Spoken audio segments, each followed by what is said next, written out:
Section 1. A world in 3 parts. Sustainable development aims to answer a fundamental and deeply human question. How can we, the people living today, create lives of well-being and dignity for ourselves? And how can we do this while ensuring that future generations have the same, or even better, opportunities to do so? This is not just about making money. This is not just about building taller buildings. It is a holistic vision for human progress. It asks us to think broadly, connecting immediate needs with long-term planetary health and social fairness. Connecting immediate needs, long-term planetary health, social fairness. It is a journey, not a destination, built on careful thought and shared responsibility. To understand this journey, we must first see the world as 3 interconnected systems. Venn diagram: economy, society, environment, center, sustainable development. The first is the global economy. Global economy, production. Global economy, trade. Global economy, consumption. The second is global society. Section 2. Beyond the dollar sign. For many decades, a single number has been used as the primary scorecard for a nation's success: gross domestic product, or GDP.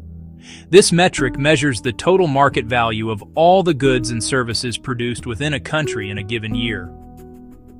When GDP goes up, it is often seen as a sign of progress, a signal that the economy is growing and people are becoming more prosperous. This focus on economic output has driven incredible material advancements in many parts of the world. It has lifted millions out of poverty and fueled innovations that have transformed modern life. It is a powerful and useful tool for understanding economic activity. However, relying on GDP alone as a measure of well-being gives us a dangerously incomplete picture. It is like judging a person's health based only on their height, ignoring their blood pressure, happiness, or strength. GDP counts the production of cars but not the traffic jams and air pollution they create. It counts the sale of processed foods but not the rise in diet-related illnesses. Crucially, it fails to account for things that are vital to a good life but do not have a market price: the strength of our communities, our mental health, the freedom to participate in public life. Section 3. The engine of growth and its environmental toll. The story of modern economic growth is a story of profound transformation beginning centuries ago, with fundamental shifts in how we produce food. For most of human history, populations were limited by the amount of food that could be grown. The agricultural revolution introduced new crops tools, farming techniques allowing for a dramatic increase in food production. This surplus of food freed people from farm labor, enabled the rise of towns and cities, and paved the way for a new kind of economy. This initial revolution was the first step toward the material abundance many parts of the world experience today. The next great leap was the Industrial Revolution, which began in Great Britain in the 18th century and spread from there. This era was defined by the harnessing of new energy sources, most notably coal to power machines like the steam engine. Factories emerged, capable of producing goods on a scale that was previously unimaginable. Textiles, iron, and other manufactured goods became cheaper and more widely available. This shift from an agrarian, manual labor economy to one dominated by machine manufacturing triggered unprecedented economic growth. Section 4. Our urban planet. Cities. Climate. One of the most defining trends of our time is the rapid, and for the first time in history, more than half of all people on creativity, acting as powerful magnets for talent and investment. They are the engines of the global economy, generating the vast majority of the world's GDP, and connecting people and markets across the globe.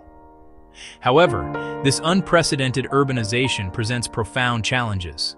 The sheer concentration of people and economic activity places immense strain on infrastructure and the environment. Cities require enormous inputs of energy for narrator, lighting, heating, and transport. They need vast amounts of clean water for residents and industries, and effective systems to manage the mountains of waste they produce. Many cities struggle to keep up with this demand, leading to overburdened power grids, water shortages, and sprawling landfills. Section 5. A Tale of Two Worlds: Understanding Global Inequality. Our world is a place of stark and persistent contrasts. While some people enjoy levels of wealth and comfort unimaginable to previous generations, billions of others struggle daily for basic survival.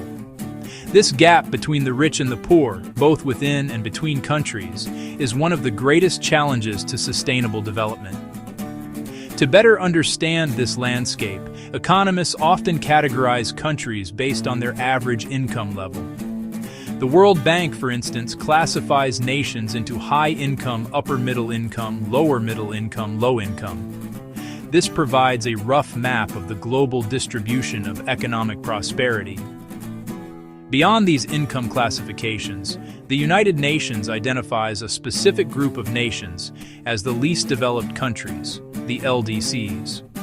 These are the countries facing the most severe structural impediments to sustainable development. They are characterized by extreme poverty, weak human assets, nutrition weak human assets, health weak human assets, education, high economic vulnerability, high environmental vulnerability. Many of these nations are located in sub-Saharan Africa and parts of Asia. Section 6. The Roots of Uneven Growth: Geography, History, Governance. Why have some countries achieved high levels of economic development while others have remained poor? There is no single answer, a web of interconnected factors. Geography is a powerful, often overlooked determinant of economic destiny. Being landlocked presents a major barrier. Bolivia, Uganda faces much higher transportation costs for global trade, as all goods must pass through neighboring countries. Rugged, mountainous terrain struggles to connect internal markets. Roads, railways are costly and hard to build. Climate plays a crucial role. Early modern growth.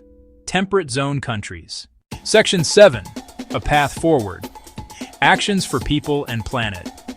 To build a future that is prosperous, fair, and sustainable, we must move beyond fragmented approaches and adopt a holistic plan. See the deep connections between the economy, society, the environment, and design policies that generate co-benefits across all three realms. It means recognizing that investing in health and education of a population is also an investment in long-term economic productivity. It means understanding that protecting our forests and oceans is not a cost, but a vital measure to secure our climate, our water supplies, and the livelihoods of millions. This integrated thinking must become the foundation of all public policy. A critical first step is to develop and embrace better measures of progress,